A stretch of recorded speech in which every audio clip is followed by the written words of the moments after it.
neighbor has been knocking on my door every night at exactly 3:03 a.m. But last night, I finally looked through the peephole, and I wish I hadn't. Who the hell keeps knocking at this hour? The knocking came again. 3 slow, heavy thuds. All right, that's it. I'm calling the cops. But something stopped me. The knocking wasn't coming from the front door. It was coming from inside the house. No, that's impossible. The knocking moved. Now it was coming from the hallway, closer. Who's there? Silence, then a whisper.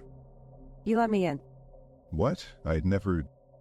Last Tuesday, the storm, you opened the door. My blood froze. Last Tuesday, I had opened the door, but no one was there, just the wind.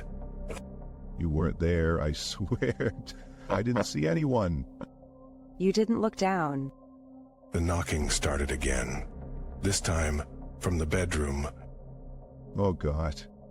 The door creaked open on its own, and then I saw it. You let me in, now I'm staying. The thing on the floor, it wasn't human. Not anymore. What do you want? You. The lights flickered. When they came back on, she was standing right in front of me. Say hello. Her mouth stretched too wide, and then she screamed. Hey, Hatchet. The neighbors called the cops the next morning. They found the apartment empty. Just one thing out of place. That was last week. Tonight at exactly 3:03 a.m. No. 3 slow, heavy thuds. You let me in. Do you open it? This isn't happening? Then scratching, like long nails dragging down the wood. I'm still here. Go away. You didn't say please. The doorknob rattles. Slowly, left, then right. The lock's holding, right? The scratching moves lower. Now it's at the bottom of the door. Let me see you. You step back. Something wet and dark oozes under the door. What the hell is that? It spreads, thick like oil, but it moves like it's alive. Closer now. The liquid coils into fingers. Then a hand, reaching for your ankle. Huh? You kick at it, the hand splatters, but reforms instantly. You can't stop me. The lights flicker. The hallway vanishes. Only darkness. And her voice, right behind you. I'm inside. You spin around. The room is empty, but the air, it presses on you. Like something's breathing down your neck. Get out of my house. Too late. The TV turns on. Static. Then a face fills the screen. Her face. You shouldn't have screamed. The static spreads, crawling up the walls, eating the light. What do you want? The floor creaks, footsteps, but there's no one there. Check under the bed. The line goes dead, No way. but you look. Found you. The bed collapses. Something grabs your legs, pulls you under. Now we stay together. The next morning, the apartment is silent. Thank you for letting me in. The screen goes black. The apartment falls still. I wasn't supposed to open the door, but when you hear a voice whispering your name at 3 a.m., your dead mother's voice, you don't think. You just move. Mom, Let me in, sweetheart. It's so cold out here. The voice was wrong. Too sweet. Too perfect. Like something remembering how she sounded, but getting it just... you're not her. Of course I am. Open the door, baby. Don't you miss me? My fingers hovered over the lock. The wood creaked. Not from the wind. From pressure. Something was pushing. Go away. But I'm already inside. The voice wasn't coming from the porch anymore. It was behind me.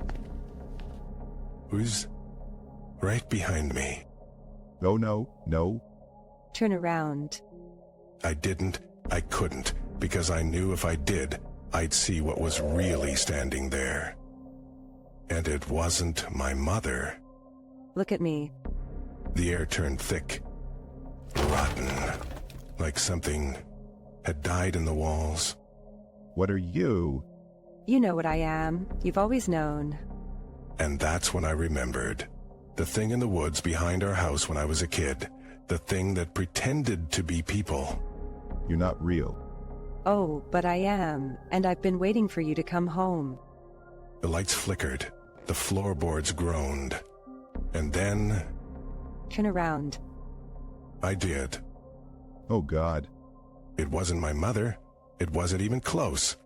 Miss me now? Its mouth stretched too wide.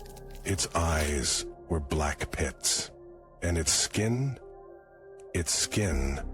was peeling off in strips, like old wallpaper. Get out. Too late. You let me in. The thing lunged, and the last thing I heard before the screaming started was, I'm home. Please. Shh, shh. It's better if you don't fight. the smell hit me next.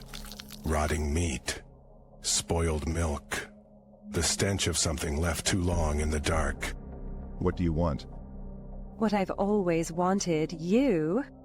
Its grip tightened, the room spun, and then Hey, a voice, not mine, not hers, a third voice. let him go. The thing's head snapped toward the door. A man stood there, tall, broad, holding something glinting in the dim light. Yeah. Yeah, The thing hissed, its face twisting into something even less human. Who are you?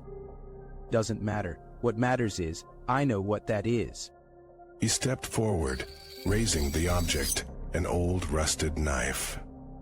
And I know how to send it back. No? The thing recoiled, its grip loosening just enough for me to wrench free. Do it. The man lunged. The thing screamed. And then You don't know what you're doing. the knife plunged into its chest. Black ooze bubbled up, thick as tar. Yeah, I do. The thing thrashed, its body collapsing in on itself like wet paper. This isn't over. And then it was gone, just a stain on the floor. A stain that moved. What the hell was that? Something old, something hungry, and now it's pissed. The man wiped the knife on his jeans, his hands shaking. Why did it look like my mom? Because it remembers everything. Outside, the wind howled. The house groaned. And somewhere, far away, a voice whispered, I'm still here. It'll be back. They always come back. He pressed the rusted knife into my hand. The metal burned cold against my skin. Next time you'll have to do it yourself. Before I could ask why, he was gone, vanished into the night like he'd never been there at all. Wait. But the only answer was the creak of the house settling, the whisper of wind through cracked windows, and beneath it all, Sweetheart. faint, distant, but getting closer. Yeah. The stain on the floor pulsed. The air smelled like wet earth and old blood. Let me in.